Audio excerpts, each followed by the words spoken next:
Good afternoon. I am back at Muncaster Castle. Quite happy to be back. In fact, I came here purposely just because of the falconry display, literally. Back being, if you've known me personally, you've seen my videos from last year, I got stranded here for 2 days because my car broke down. This is where I got stranded, so.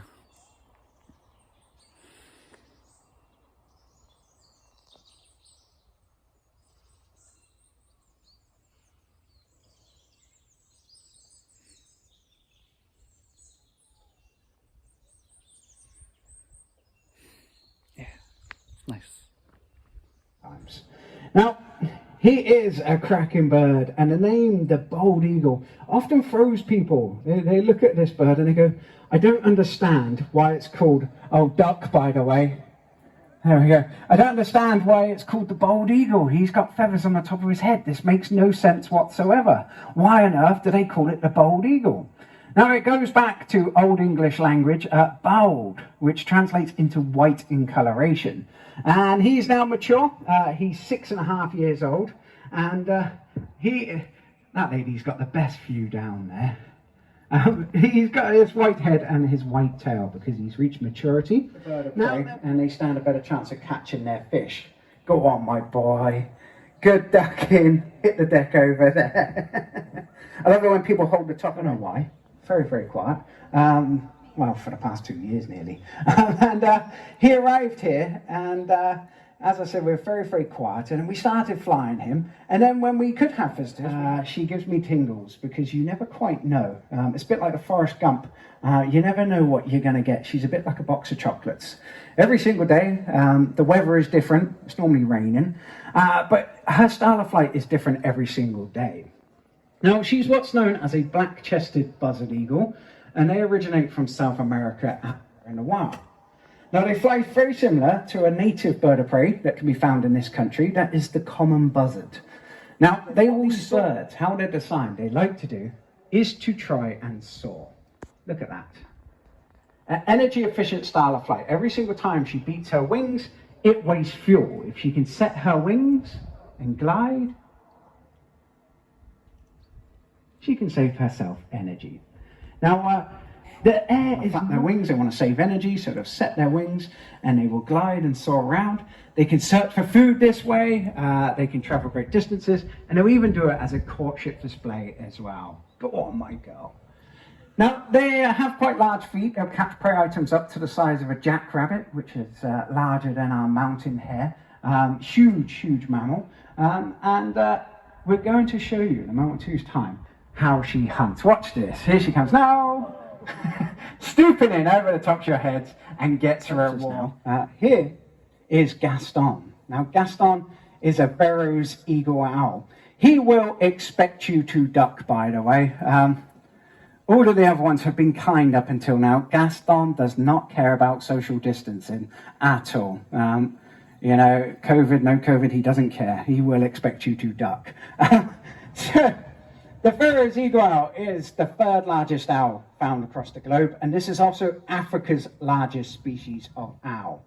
Now, this morning would have met Pumpkin, a Eurasian eagle owl, which is the largest owl. Now, if you want to see something really impressive, and I spoke about energy efficient style of flight, try to count how many times, or just see how little this owl will flap his wings when he goes from there down to there. Try to watch him because it's incredible. Here we go.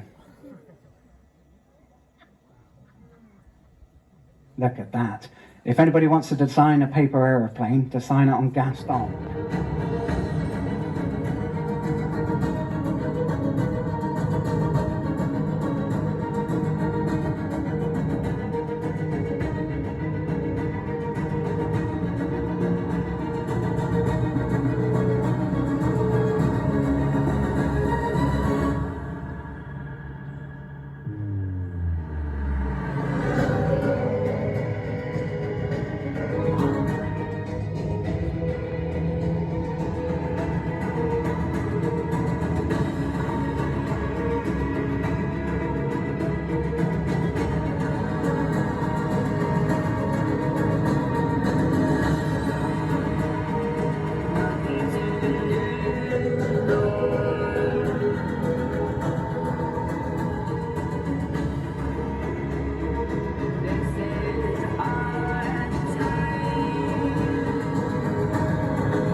pulls it and catches it. Ladies and gentlemen, girls and boys, that was Reaper. Did you get a free haircut over here? Yeah. Keep a hold of that baby, please. Sort of duck the baby down. Now, vultures. Not many people like them, but by the end of this display, Mouse and his team of birds are going to turn you into vulture lovers. That's the idea of this display anyway. Now I'm going to get the depressing side of this display out of the way first of all. And I spoke about the Sacred falcon being an endangered species of bird out there in the wild. The hooded vulture, the African hooded vulture that you're looking at right now, their conservation status on the IUCN Red List is categorized as critically endangered. It is predicted that at the rate of decline these birds are falling at in the wild, the rate of decline they're falling at, if we do not act today, they will be extinct in the wild in around about 10 years. So in many of our lifetimes, these birds will go extinct in the wild if we do not act today.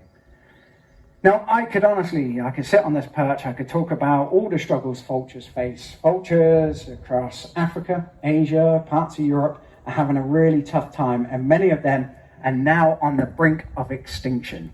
But seeing as though we have an African hooded vulture here, I'm going to tell you one of the main reasons why many African vultures are now facing extinction in the wild.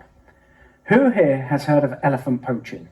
But what poachers believe, after they've savagely shot an elephant, hacked the tusk out of its face, vultures will always circle up high above that elephant carcass. They'll circle up high en masse before they land to circling, and the only way they know how to get the vultures to stop circling is by using that elephant carcass that they have just poached. What they're now doing is lacing the carcasses of these elephants with poison. Poison so strong that when vultures do feed, they're down instantly with food in their beaks. I'm not talking about one vulture, I'm talking about hundreds of vultures each time landing to feed, doing the job they're bred to do. Nature's dustbin men and women, the clean-up crew, stopping the spread of disease naturally, and they're dying instantly with food in their beaks. It is having a catastrophic effect on vulture numbers, and it happens every single time there is a poached elephant carcass. One elephant carcass can have a knock-on effect to 200-300 vultures each time. Now, what often happens around a carcass and when you have vultures is you can get other birds that will make their way over. So naturally what will happen is there'll be insects around the carcass, and other birds will start to take advantage of these insects, such as kites. We have just been joined by our team of black kites who will catch insects up in the air and then eat it on the wing.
Now, can I get a show of hands?